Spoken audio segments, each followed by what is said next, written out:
ধরুন তো বড়ই গাছগুলো আমাদের সামনে যেভাবে কোবা কোবা কাটছে, এখনো বড়ই পড়ে রয়েছে, গাছগুলো শুকা গেছে। এই জিনিসগুলো সহ্য করার মতো না।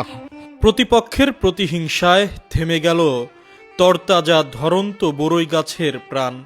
মরা গাছের ডালে ঝুলে থাকা আধা পাকা বড়ইগুলো যেন নিঃশব্দ আর্তনাদে কাঁদছে আর মহান সৃষ্টিকর্তার দরবারে ন্যায়ের বিচার চাইছে। বড়ই বাগানের মালিক দেলোয়ার হোসেনের সঙ্গে দীর্ঘদিন ধরে জমি জমা নিয়ে বিরোধ চলছে আপন ভাতিজার। বিষয়টি আদালতে বিচারাধীন।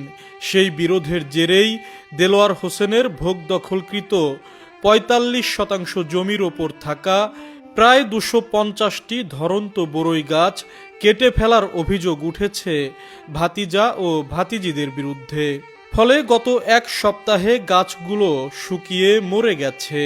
ডালে ডালে ঝুলে আছে আধা পাকা বড়ইগুলো, যেগুলো আর কিছুদিন পরেই বাজারে উঠত, মানুষের ভিটামিন ও পুষ্টির চাহিদা মেটাতো। আজ সেই ফলগুলো মরা গাছের সঙ্গে ঝুলে থেকে নিজের মৃত্যুর প্রহর গুনছে। অল্প সময়ের মধ্যেই হয়তো সেগুলো শুকিয়ে ঝরে পড়বে। এই বাগানটা করছে আমার ছোট ভাই দেলোয়ার হোসেন। সে চ্যানেলে চাকরি করে।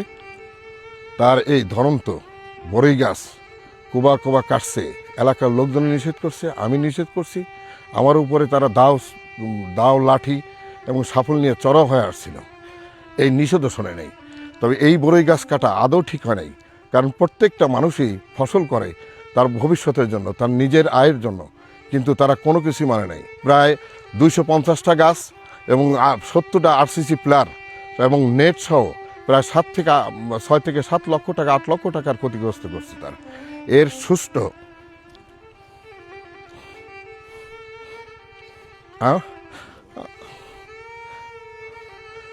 আমি এখন কথা বলতে পারতেছি না।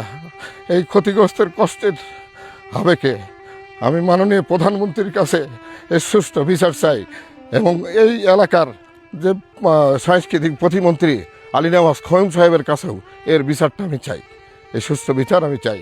দেখেন, আপনারা সবাই দেখছে এলাকার, এই জিনিসগুলো সহ্য করার মতো না। এখনো বড়ই পড়ে রয়েছে, গাছগুলো শুকা গেছে।